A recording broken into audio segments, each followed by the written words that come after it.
Hello, everyone. It's time again to recap the latest news of the solar PV industry compiled by the American Solar Energy Society. I'm Jay Warmke with SolarPVTraining.com, and this is what's happening in the wonderful world of solar for the week of January 12th.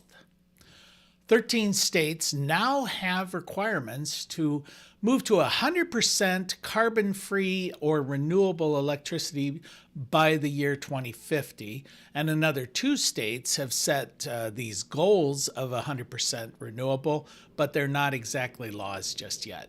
Vermont is the latest state to require carbon-free energy with a bill that became law last year when the Democrats took control of the legislature and overrode the veto of a Republican governor. Additional states are moving in this direction. New Jersey appears to be the next state poised to mandate 100% renewable energy. New Jersey Governor Phil Murphy issued an executive order in 2023 calling for the state to get to 100% of its electricity from carbon-free sources by 2035. But an executive order is not a law and can be undone by a future governor. Murphy's term as governor ends this year, and he cannot run for re-election. Renewables now make up the majority of the net public electric generation in the nation of Germany, according to a new report from Fraunhofer Institute on Solar Energy Systems. As reported, renewable energy sources now account for 62.7% of the net public electricity generated in Germany in 2024. Wind energy made up most of this, comprising 33% of the electric generation. While onshore wind energy slightly declined, offshore wind energy increased in 2024. Wind produces the greatest share. It's followed by coal, which still generates 23%, then solar at 14.7%, natural gas at 11.7%, biomass at 8.9%, and hydro at 5%. The German federal government has set a target for carbon neutrality by 2045, as well as set goals to end coal-fired generation and meet 80% of gross electricity consumption with renewable energies by 2030. Germany's renewable rate of 63% compares with 56% for the UK and only 24% from renewables in the United States. President Joe Biden announced an executive action Monday that protects more than 625 million acres of U.S. coastal land from future offshore oil drilling. The ban on new offshore oil and gas leasing extends to pretty much all of the U.S. coastal waters, includes the entire East Coast, the eastern coast of the Gulf of Mexico, the Pacific Ocean off Washington, Oregon, and California, as well as parts of the Bering Sea up around Alaska. Now, President-elect Donald Trump has vowed that he will undo this ban as soon as he takes office, according to the Washington Post. However, according to the New York Times, reversing it may be not as simple as all that. Biden invoked the 1953 Outer Continental Shelf Lands Act, which gives the president broad authority to withdraw federal waters from future oil and gas development. To reverse this ban, Trump would first have to get Congress to change the law. The immediate impact of Biden's ban is pretty minimal. It covers areas that have seen very little oil and gas development or are already banned from future oil and gas development, according to the New York Times. Now, consistent with his vision for energy policy, President-elect Donald Trump has last week stated that no new windmills will be built in the United States once he takes office. Now, again, this may be a promise that's going to be hard to keep. Once back in office, Trump will have control or influence over what is built in federal waters as well as on federal lands, but pretty much has no control over what might be built on private property.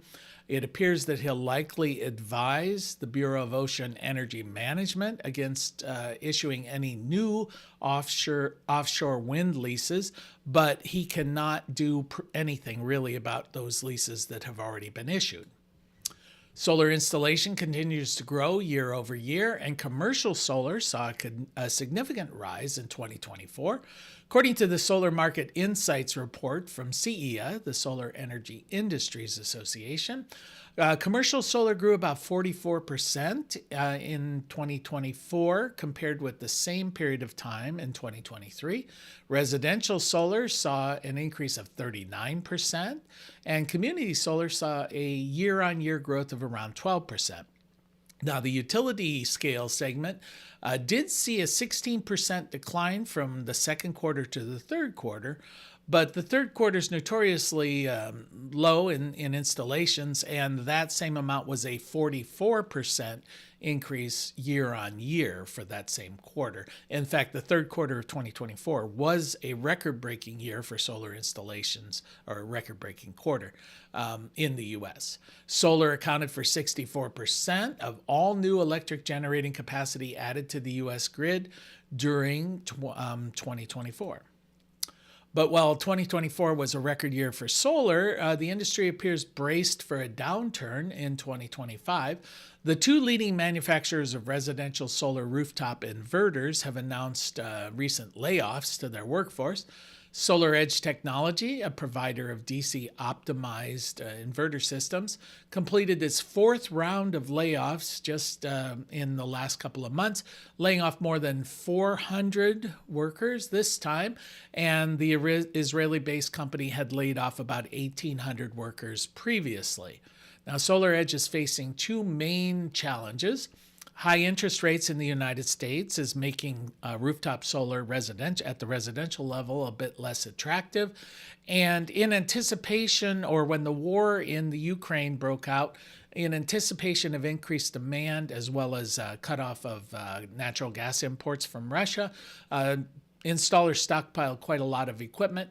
The demand has not been as large as was expected, so there's a glut of materials there, which has also caused them a problem. In November, Enphase announced that it's going to be laying off 17% of its global workforce, streamlining its operations as a result of the same issues that SolarEdge was facing, a high interest rates in the U.S. and a slowdown in installs in Europe. These moves are in anticipation that these higher interest rates will continue and that there are changes in net metering policies here in the U.S. that have led experts to project that in 2025, we should see about a 19% decline in residential solar installations. And if 2024 was a good year for solar, then it was a spectacular year for battery storage. The ability to store large amounts of electricity was essentially non-existent a decade ago. Well, by the end of the year, there's 24 gigawatt hours of battery capacity nationwide. That's up about 71% over 2023. However, the integration of battery storage on the grid has not been adopted evenly across the nation. As of November, 86% of the large-scale battery storage in the U.S. was in just 4 states. Leading the charge was California with 11 gigawatt hours operating. Texas followed with 6 gigawatts. Arizona saw 2 gigawatt hours installed, and Nevada, which was 4th, installed about 1.1 gigawatts operational. And that's the news from the solar industry for this week. We'll see you next week.